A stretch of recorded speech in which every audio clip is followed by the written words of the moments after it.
folks, and welcome back to the Grumpy Gamer channel. That's it, you guessed it. This is that channel where you get to see this old git talk about modern games. So, for today's in-car comments, well, I just want to give you guys my first impressions of Madison VR. What can I say about this game? Really, it's just... yeah, it has to be. I mean, I haven't finished it yet. But so far, it's definitely the scariest game I think I've ever played. Full stop, actually. Yeah, just so scary. But I want to talk about the good things in it, and I want to talk about the bad things in it. Because there is one major aspect to this game that I don't like.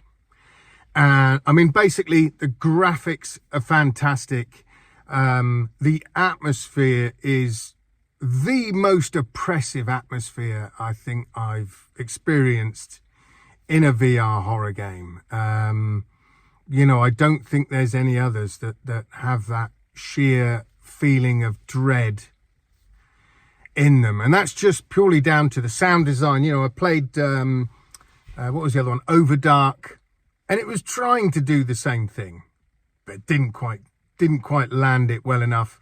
You know, the noises you hear in Overdark, you know, creakings and that sort of thing, yeah, they sort of wore thin pretty quick because you kept hearing them over and over, the same sounds, and they just didn't have the same impact. In the end, you could just ignore them, really. Anyway, so the sound design is really, really good. I wouldn't say it's a soundtrack, because it's not really.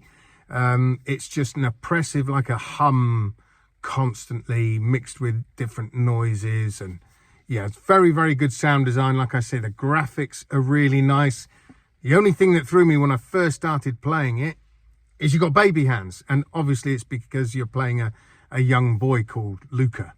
But to look down and all of a sudden I've got teeny weeny arms and hands was quite strange at first. You soon get used to it. But the biggest thing for me that in my eyes lets the game down is the pacing of it. Now, the reason why that could be a problem for some and not for others is because the pacing of the game is all hinged on how well you can do the puzzles that are in the game and how quickly you can do them. Because there were many times when my, you know, my stress levels are up through the roof, thinking something's going to happen, and then I'm getting stuck on a puzzle. So, you know, very quickly, then the tension just starts to drop and drop and drop and drop, because then you're just wandering around the house. You know, you've got to do something to trigger the next event starting. So you like I say, your tension just tends to drop, and you could be wandering around for ages. And that's a real problem for me in horror games. You know, I like horror games that constantly keep you on your toes. Okay, you have lulls here and there, but it's not long before it kicks back off. Because automatic, like, you know, Resi Village and Resi 4 Remake VR, yes, they have puzzles in them, but they're so simple that literally they don't really cause you any problem at all. To be fair, it doesn't feel like, right, I'm stuck, I can't move. I mean, I'm sure some people have got stuck, you know, in the Resi games, but the puzzles are a lot simpler. So it doesn't affect, or certainly for me, didn't affect the pacing of the game. Whilst, like I say, with Madison, there have been times when I've been walking around for ages. There was even one puzzle I was stuck on, because I've been streaming a lot of my playthrough. But I was stuck on this puzzle, and I thought, you know what, I'm not even going to stream this because it'll be boring as hell for people to watch. Me just stumbling around, not knowing what the hell to do for about an hour. So, yeah, that's my only downside of the game. I'm not a massive puzzle game kind of guy, to be honest with you. I do like more action games. You know, yeah, I'm not massively into puzzlers at all. Never really have been. I mean, it's good when you know, complete a puzzle and you get the achievement of it, thinking, yes, yeah, I cracked that one. But for me, yeah, I think it spoils the game in a way. But other people obviously could have a completely different experience to me. They could whiz through the puzzles, they might find them really easy, and then the pacing of the game will be really good. But so that's just a bit of a word of warning for you guys. If you haven't played it yet, expect there to be some puzzles, and some of them take a bit of time, especially for an old giffer like me with my degraded grey matter. But other than that, the game is fantastic. Yeah, when you get to the bits that are like so creepy, there's a section that I'm on at the minute, and it's so claustrophobic. You know, I'm walking down this little tiny walkway.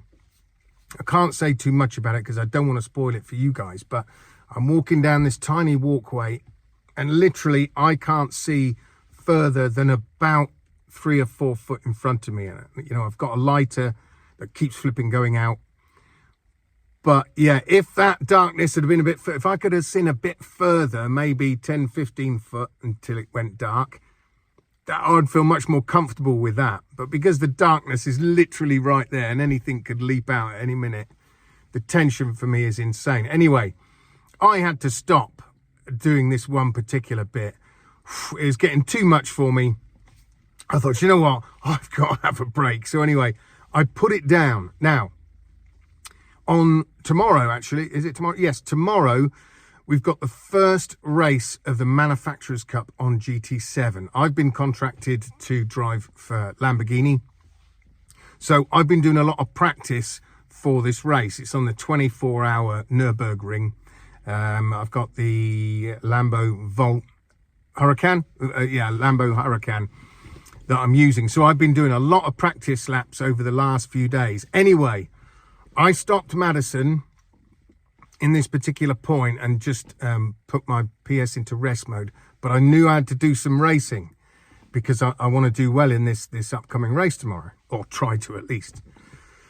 So, I didn't have the guts just yet to go back into Madison, so I had to load up GT7, knowing full well that I'm going to have to go right back to the beginning of this particular section in Madison and do what I've done already all over again to be able to get through it. So yeah, I do love the game. I absolutely love the game. And if you've seen any of my clips when I'm literally jumping out of my skin, you'll see. I mean, people that I know, friends of mine have said, is it worth it getting that scared? Yeah, it is. It is, because you want to do it, push through it, don't let it beat you. But anyway, guys, these are just my initial thoughts of Madison VR. I believe it was worth the wait. I would definitely give it, I mean, to be honest with you, I wouldn't even call it a horror game. I would call it a terror game. That's what I would call it. I mean, the story is a really dark, sort of twisted story, and I'm dreading where the story's going to be going. Further down the line, again, I'm not going to tell you anything about the story. I knew nothing about the story going into this game, which is pretty good, seeing as it's already been out the flat screen for 2 years. I didn't want to know anything about it at all. Even when it came to the reviews, I didn't even watch them. All I did was listen to the YouTube clips. I didn't want to see any gameplay whatsoever. So I've put up, a short with some of my jumpy moments, but it's masked off really where I am, so that it doesn't give too many spoilers. So if you haven't checked that out, then if you want to laugh, definitely check it out. Anyway, so yeah, out of 10, I would give it a 10 for sheer terror. Those moments are, terrifying. There are a few glitches. They said they fixed them. I saw the patch dropped yesterday, apparently, that's supposed to fix some issues. The one main issue another main issue, I'll try again with my words, shall I? One main issue that I did come across is the fact when you're trying to open doors or open drawers, your hand can get stuck in them. I thought they'd patch that out on like the day one patch, but they hadn't. So your hands can still get stuck in things. It's not game breaking, it's just a little annoying. And a top tip for you, if you're finding that's happening a lot to you and this patch hasn't fixed it, you've just got to open the drawers a bit slower. If you try and do it fast, then your hand, like I say, can get stuck in it, and then you can't pull your hand out. It gets a bit annoying. Other than that, glitch-wise, no, there literally isn't anything else. That's really the main glitch. I did have once where the camera went a bit weird when I pulled it over my shoulder and then suddenly disappeared, but I could still take photos. And I must mention, actually, a word of warning: when you use the camera, you can't actually use the viewfinder to like center the shot. And I have found, and this put me back a long way in the beginning, so I was going around taking pictures of everything, and I thought really that the camera was there just to help you see into dark places. But it's a lot more pivotal in the game than that. Now, the issue I had was right early on, I was going around taking pictures of stuff, and then I got stuck, and I couldn't figure out what it was. Anyway, I went back round, and I took pictures of things again, and then something I'd already taken a picture of suddenly triggered an event. So really, that messed me up, because I'm not knowing the true mechanics of the game when I started.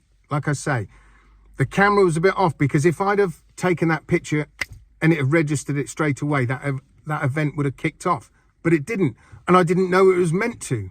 So it was only by sheer fluke that I went and took a picture of it again. And then obviously it was more squared on what I was trying to photograph. So then it kicked in that event. Just to let you know that, guys, you know, make sure when you're taking pictures of stuff, you have it nice and square, and you've got whatever you're taking a photo right in the center of the photo, which, like I say, is a bit difficult because you can't actually use your viewfinder.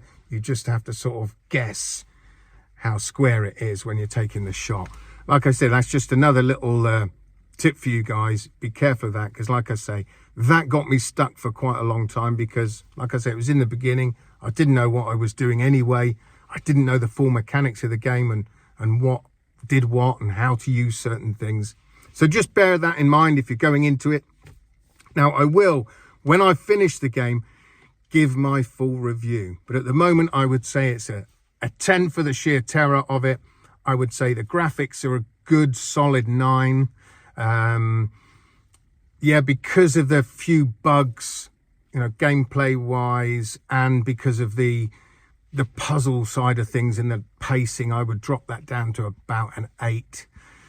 But overall, fantastic. And like I say, I'm going to give my full review when I finally finished it. Plugged up the courage to dive back in. Anyway, guys, that's it from me today.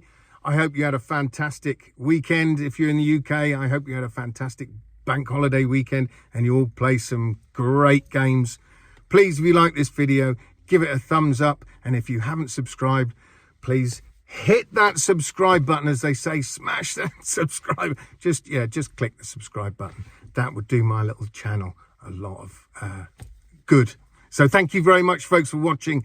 Thank you for getting this far. And until next time, I shall see you guys on the other side. Adios.